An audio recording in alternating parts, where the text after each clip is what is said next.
Hello दोस्तों। आज हम बात करते हैं वन वे स्लैब की न्यूमेरिकल प्रॉब्लम की, जिसमें कि आपको डाटा दिया गया है कि शॉर्टर स्पान 4 मीटर है। ध्यान रखना ये क्लियर स्पान है। लाइव लोड जो है स्लैब पर वो 2 किलो न्यूटन पर मीटर स्क्वायर है।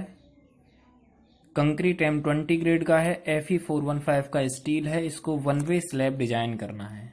ठीक है, तो आई होप कि आपने मेरे डिजाइन स्टेप देख लिए होंगे जो मैंने पिछला वीडियो बनाया था वन वे स्लैब के लिए, जिसमें डिजाइन स्टेप थे सारे, बस वही फॉलो करने हैं। Depth of slab one way slab में जो ली जाती है वो डिफ्लेक्शन के आधार पे span upon D is equal to 30 होता है। तो डी बराबर होगा स्पान बाई 30। स्पान आपका 4000 मीटर है तो डिवाइडेड बाई 30 कर देंगे, 133 mm। इसको आप 130 mm भी कह सकते हैं। तो सेकेंड स्टेप में आप आएंगे। सेकेंड स्टेप में क्या होगा, लोड कैलकुलेशन। लोड कैलकुलेशन में वही डेड लोड और लाइव लोड। डेड लोड आपके पास वही L into B into D into 25। तो L आपके पास में 1 है। मैंने आपको बताया था कि स्लैब में जब भी आप डिजाइन करते हैं तो उसकी चौड़ाई जो ली जाती है वो 1 मीटर या 1000 mm ली जाती है। ठीक है, तो B यहाँ पे भी 1 मीटर रहेगा। D आपके पास में जो आपने 130 mm है वो रहेगा। 25 आपका डेंसिटी ऑफ आरसी है। तो ये कैलकुलेट करने के बाद में 3.25 किलो न्यूटन पर मीटर स्क्वायर आया। लाइव लोड आपको क्वेश्चन में दिया हुआ है, दोनों को ऐड कर देंगे, टोटल लोड फाइंड हो जाएगा आपके पास। ठीक है, इसमें आप 1.5 का मल्टीप्लाई करेंगे तो ये आपके पास में फैक्टर्ड लोड या डिजाइन लोड आ जाएगा, जो कि 7.88 किलो न्यूटन पर मीटर स्क्वायर होगा। अच्छा, एक चीज समझ लीजिए कि ये मीटर स्क्वायर क्या है, कि मीटर स्क्वायर इसे इसलिए रखा है क्योंकि L भी यहाँ पे 1 है, B भी यहाँ पे 1 है। ठीक है, इन दोनों को इसलिए यहाँ पे मीटर स्क्वायर लिखा हुआ है। ये किलो न्यूटन पर मीटर पर रन भी हो सकता है, इसे पर मीटर पर रन भी लिख सकते हैं, कोई दिक्कत नहीं है। ठीक है, तो आप इसे ऐसे पढ़िए 7.88 किलो न्यूटन पर मीटर पर रन।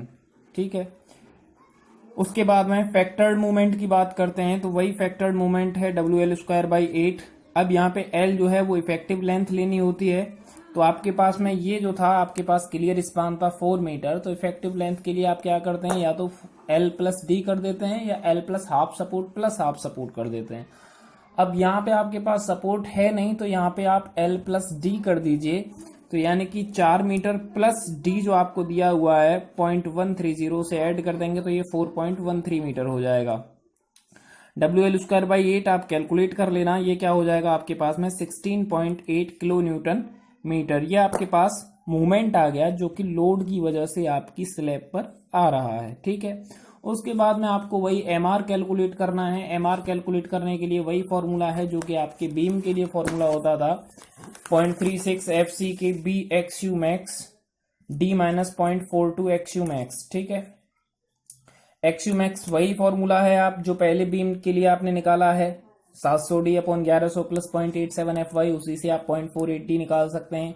B की वैल्यू बस 1000 रखनी है, इसे आप कैलकुलेट कर लेना, इसे बराबर रख देना MD के। तो यहां से आप D की वैल्यू फाइंड कर लेंगे जो कि आपने एज्यूम की थी उससे कम आएगी।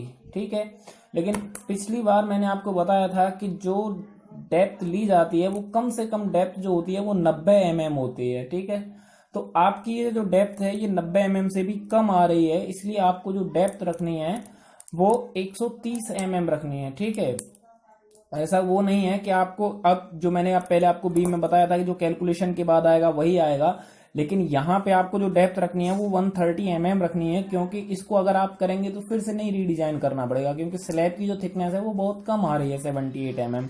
तो सेफ्टी के लिए आप इसे 130 mm भी रख सकते हैं, या फिर इसे 90 mm लेकर भी डिजाइन कर सकते हैं, उसमें कोई दिक्कत नहीं। बस क्या होगा कि आपकी जो चीजें हैं वो थोड़ी सी अलग आएंगी। ठीक है, उसके बाद में इफेक्टिव डेप्थ अगर निकालेंगे, क्योंकि टोटल डेप्थ था हमारे पास 130, जब इफेक्टिव डेप्थ की बात करेंगे तो इफेक्टिव डेप्थ जो होता है वो क्या होता है, टोटल डेप्थ माइनस का इफेक्टिव कवर। ठीक है, अब क्लियर कवर जो है वो रखा जाता है 15 mm, और इफेक्टिव कवर क्या होता है कि हाफ डाया ऑफ बार। अगर हम स्लैब में 12 mm का सरिया प्रोवाइड करेंगे तो उसका हाफ डाया कितना हो जाएगा, 6 mm। तो 6 mm plus clear cover is equal to total effective cover. तो उस टोटल इफेक्टिव कवर को हम माइनस कर देंगे 130 mm से, तो हमारे पास में इफेक्टिव डेप्थ आ जाएगा स्लैब का, जो कि 109 mm आता है, जिसको कि आप 110 mm कह सकते हैं। तो हमारे पास में जो इफेक्टिव डेप्थ है स्लैब का वो 110 mm है। अब फर्दर जो भी डिजाइन होगा वो इसको लेकर के होगा, ठीक है। अब आपको AST कैलकुलेट करना है, तो AST कैलकुलेट करने के लिए दो तरीके हो सकते हैं, ठीक है। एक जो मैंने यहाँ पे आपको दिया हुआ है इस बुक में, इसके अलावा आप अपना दिमाग खुद भी लगा सकते हैं, या फिर मैं बता देता हूँ क्या होगा। पहले आप ये देख लीजिए कि XU बराबर 0.87 FY, AST 0.36 FC के बी में आपको AST नहीं पता है, तो AST की फॉर्म में आप XU की वैल्यू रख लेंगे, और MU बराबर 0.87 FY, AST D minus 0.42 XU max, इस वाले फॉर्मूले में XU की वैल्यू AST की फॉर्म में रखने के बाद में MU की वैल्यू वही रख दीजिए जो आपने निकाली थी, 16.8 इंटू 10⁶ न्यूटन mm, और इसे कैलकुलेट करेंगे श्रीधराचार्य का फॉर्मूला लगाने के बाद। तो यहां से आप इसे AST निकाल लेंगे, जो कि आपका 464 mm² आ जाएगा, ठीक है। दूसरी चीज, इसमें आप ऐसे भी कर सकते हैं कि XU मैक्स की जगह पे आप 0.48 D की वैल्यू रख दीजिए, आप वो वैल्यू मत रखिए, ठीक है। और 0.48 D रखेंगे तो आप D की वैल्यू जो आपको दी है क्वेश्चन में 110 mm वो रख दीजिए, वहां से भी आप AST निकाल सकते हैं, ठीक है। ऐसा कुछ नहीं है कि आपको AST की वैल्यू वहीं से निकालनी हो, XU करके ही निकालो आप, तो आप D की वैल्यू रखने के बाद में भी आप निकाल सकते हैं कि यहाँ पे आप XU की वैल्यू जो रखें, यहाँ पे 0.48 D रखते हैं, तो D की वैल्यू आपको पता है 110 mm है, तो यहाँ से ये सभी सिर्फ आपको AST पता नहीं रहेगा, तो AST आप यहाँ से भी निकाल सकते हैं। थोड़ा बहुत अंतर आएगा, कोई ज्यादा इफेक्ट नहीं पड़ेगा, ठीक है। उसके बाद में आपको स्पेसिंग ऑफ बार निकालनी है, ठीक है। स्पेसिंग ऑफ बार निकालेंगे तो क्या होगा, 1000 इंटू 80 अपॉन AST। अब 80 क्या है, यहाँ पे 80 जो है आपका जो भी आप बार प्रोवाइड कर रहे हैं उसका एरिया है सिंगल बार का। तो मैं यूज ऑफ 12 mm डाया बार, यहाँ पे 12 mm की बार इस्तेमाल की है, तो 12 mm की बार का एक बार का एरिया कितना होता है, 113 mm²। तो इसको फॉर्मूले में पुट करने के बाद में ये 243 mm centre to centre distance आएगी हर बार की। स्पेसिंग के लिए भी क्राइटेरिया होता है कि 3D रखना है या तो आपको, या फिर आपको जो भी 300 mm है या 3D है, या फिर जो भी आपने कैलकुलेट किया है वो, इनमें से जो भी मिनिमम आएगा वो आपको रखना है। तो 3D करेंगे तो 330 आएगा, या फिर 300 mm या 243 mm centre to centre distance. तो आप 12 mm diameter bar 243 mm centre to centre design करेंगे, ठीक है। इसके बाद स्टेप 6 पे जाइए, जहां पे आपको डिस्ट्रीब्यूशन स्टील देना है। तो डिस्ट्रीब्यूशन स्टील जो होता है वो या तो 0.12% ऑफ होल सेक्शन, यानी कि जो आप भी आपका सेक्शन है B/D का, उसका 0.12% दिया जाता है, या फिर जो भी आपका AST आया हो, जो ये AST आया है इसका 20%, ठीक है, इसका 20% भी दिया जा सकता है। तो आप इन दोनों में से कोई भी दे सकते हैं ASD के लिए, ठीक है। तो यहाँ पे 0.12% ऑफ सेक्शन दिया है, तो 0.12 मल्टीप्लाइड बाई 1000 यानी कि B है, ये D है, डिवाइडेड बाई 100 कर दिया, तो 156 mm² आया। अब यहाँ पे भी क्राइटेरिया है कि आपको स्पेसिंग जो देनी होती है 6 mm से लेकर के 10 mm तक की बार आप डिस्ट्रीब्यूशन में इस्तेमाल कर सकते हैं, डिस्ट्रीब्यूशन बार के तौर पे। तो यहाँ पे एक 8 mm की बार का जो एरिया आएगा वो 50 होगा, मल्टीप्लाइड बाई 1000 डिवाइडेड बाई 156, ये 321 आएगा। इसके लिए भी क्राइटेरिया है कि या तो 5D हो या फिर 450 mm हो, ठीक है, और या फिर जो भी आपने कैलकुलेट किया है इनमें से जो भी कम होगा तो वो रखा जाएगा। तो use 8 mm dia bar 320 mm centre to centre distance.